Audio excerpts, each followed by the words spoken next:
గెలిచిన ప్రతి ఒక్క ఎమ్మెల్యే అటెండ్ అవ్వాలి, వాళ్ళ నియోజకవర్గం గురించి మాట్లాడాలి.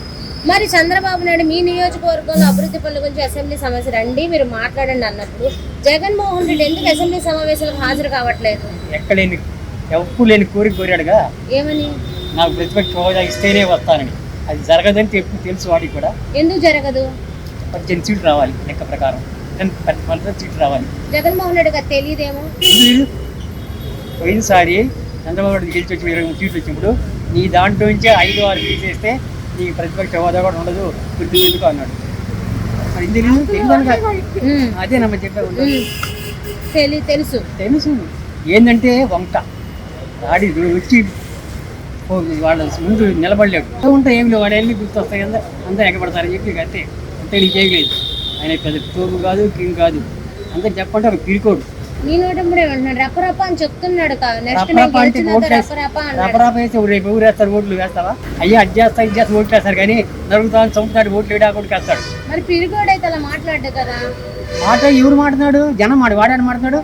జనం అంటున్నారు అనకూడదు అంటాడు, పోతాడు, బిల్లు వేస్తాడు, బిల్లులు పండుకుంటాడు. పోనీ నియోజకవర్గ ప్రజల గురించైనా సీఎం గారితో ఇప్పుడు ఆయన ఉన్నారు కదా, వదిలేసి రాడుగా. నేను అసెంబ్లీకి రాను, నాకు ప్రతిపక్ష నాయకుడు హోదా ఇస్తేనే వస్తాను. ఇప్పుడు చిన్నపిల్లలు స్కూల్కి తీసుకెళ్ళకపోతే నాకు కొని పెట్టకపోతే నేను స్కూల్కి వెళ్ళని అన్నట్టుంది మీరు చెప్పేది. అదే మరి ఉంది 60 రోజులు అయితే తీసేస్తారంట, చూడాలి ఎప్పుడు ఇస్తారు చూడాలి. దానికోసం ఎదురు చూస్తున్నారు. ఇప్పుడు 57 అయింది చూడాలి. రేపు సంతకం పెట్టేస్తాడు. సంతకం పెట్టకపోతే సంతకాన్ని పెట్టాలి వచ్చి. అని ప్రతిపక్ష హోదా ఇచ్చేదాకా రాడు. కుదరదు, అది తెలుసు వాడికి కూడా.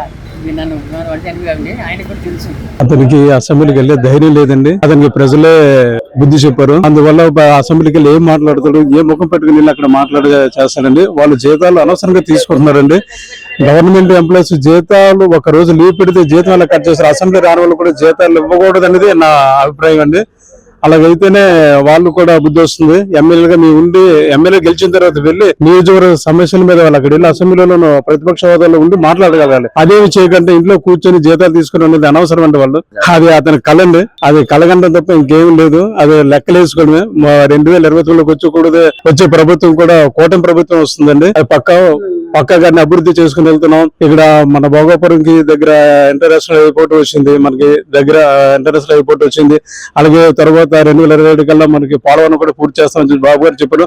అమరావతి గ్రాఫిక్స్ అనేది వెళ్ళి చూడమని కట్టడాలు ఎంత దీనిగా ఉన్నాయో, ఒకటి ఎంత అభివృద్ధి చెందుతుందో అనేది చాలా కూటమి ప్రభుత్వం చాలా చక్కగా అభివృద్ధి చేసుకెళ్తుంది. కాబట్టి వచ్చే 2029 మేమే గెలుస్తాను పక్కాగా చెప్తున్నాండి. అది జీవితంలో మరి రాలేదు కూడా జగన్మోహన్ రెడ్డి.